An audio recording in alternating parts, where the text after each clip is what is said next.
নমস্কার। এই মুহূর্তে ব্রেকিং নিউজ। রাজ্যের সরকারি অস্থায়ী পদে নিয়োগে চালু হোক সংরক্ষণ, বিধানসভায় দাবি শুভেন্দুর।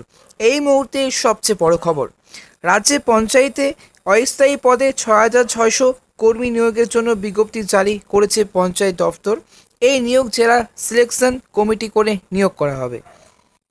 তবে এই মুহূর্তে সবচেয়ে বড় খবর, রাজ্যের অস্থায়ী ও ঠিকা কর্মীদের শীঘ্রই সংরক্ষণ ব্যবস্থা কার্যকর করার দাবি শুভেন্দু অধিকারীর।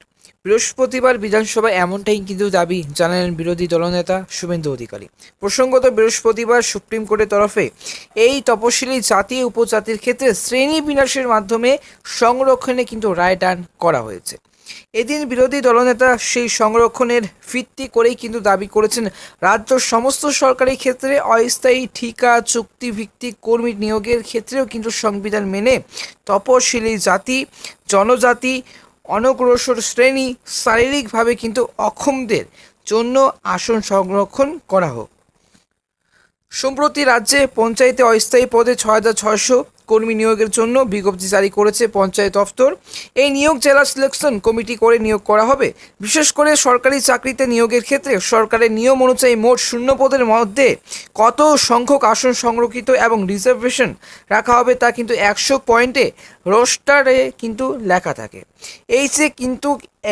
এই যে এখানেই কিন্তু প্রশ্ন হচ্ছে, এখানে শুভেন্দু অধিকারীর অভিযোগ যে সরকারি চাকরি নিয়োগের ক্ষেত্রে এই রোস্টার মেনে হয়নি।